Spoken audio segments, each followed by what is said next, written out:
बताया तो बिल्कुल यही जा रहा था, जैसे कि मैंने कहा कि ये जंग रुकने वाली है, ख़त्म होने वाली है, लेकिन आप क्या समझते हैं अब ये जो आज हुआ, जो कुछ किया दोहा के अंदर इसराइल ने, इससे जंग मज़ीद फैल रही है, अब जंग ये कतर तक आ गई? आई थिंक अगर देखा जाए तो इस वक्त जो रीजन है हमारा साउथ एशिया से लेके वेस्ट एशिया तक, इसमें दो गुंडे हैं। मैं हमेशा कहता हूँ, एक मूडी है साउथ एशिया में और नेतन्याहू है वेस्ट एशिया में।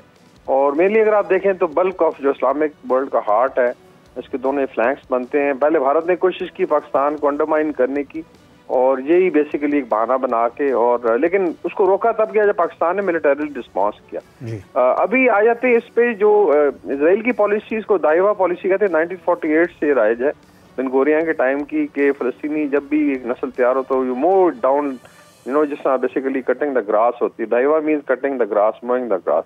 और आप देखें चाहे वो बच्चे हैं, खवातीन है या लीडरशिप है, दे हैव टारगेटेड ईरान में इस्माइल हनिया की शहादत है, इसी तरीके से या शनवार का असैसिनेशन है विद इन गजा। और अभी जो है दोहा में जो आई थिंक इस टोटल वायलेशन, ये एक नया नॉर्मल सेट करने की कोशिश की जा रही है कि लेट्स से अगर कोई उनको नापसंद है शख्स कहीं भी हो, इररिस्पेक्टिव ऑफ कि उनके साथ इसराइल के अपने भी कोई रिलेशनशिप है, कि they will go and strike. और मेरे ख्याल में अभी जो है पानी सर के ऊपर से गुजर रहा है, और शायद जो है खाली जो है मजम्मत करने से काम नहीं चलेगा। I think this has to be stop militarily. मेरी अपनी ओपिनियन है, जिस तरह ईरान ने रिस्पॉन्स किया था, चाहे अरब लीग हो या लेट्स से जीसीसी है, फिर वहाँ पे डेफिनेटली एक इस्लामिक फोर्स की कमांड है, and then comes the OIC, जो आपने फिजिकली रोकना है, वरना देखें this will become a routine. कल टर्की को स्ट्राइक कर देगा, और इसका मतलब है कि there is no basically let's say respect of sovereignty of borders,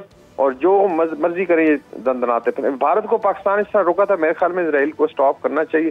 बाकी ये बात जरूर है कि चीजें आहिस्ता आहिस्ता जा रही थी, सीज फायर की बात हो रही थी, डिस्पाइट के गजा को दे हैव फ्लैटेंड इट। मेरी कैलकुलेशन में 6 हिरोशिमा के बॉम्ब्स के बराबर ऑर्डिनेंस डिलीवर हो चुका है आप किलोटन में मेजर करने, और मेरे ख्याल में 1 लाख से ज्यादा लोग शहीद हो चुके हैं, लोग बरेड हैं, बच्चे रोजाना शहीद हो रहे हैं, उनको स्टाफ किया जा रहा है, पानी प्यास और भूख से शहीद किया जा रहा है। तो ये सारी दुनिया देख रही है। Arab world has to now realize कि ये नया नॉर्मल होगा, तो I think it's policy of I would say silence of the lambs, कि जी हमारी बारी नहीं आएगी, आपको कसाई जबर करता जाएगा, एंड आई थिंक कोई रिस्पेक्ट नहीं रह जाएगी इस्लामिक वर्ल्ड। तो they have to now, I think this is a very very serious attack. ये बस सिर्फ मजम्मत से नहीं है जी, ठीक है, कुछ खबरें ये भी आ रही हैं शायद क़यादत बच गई है, कुछ खबरें ये हैं कि उसमें नुकसान हुआ है, बट इररिस्पेक्टिव ऑफ इट ये मेहमान थे कतर के, और एक अमन के लिए एफर्ट हो रही थी। इसको अंडरमाइन करना, इसका मतलब गुंडागर्दी को आप बेसिकली फरोग दे रहे हैं। सब्सक्राइब करें और बेल दबाएं ताकि कोई खबर रह न जाए।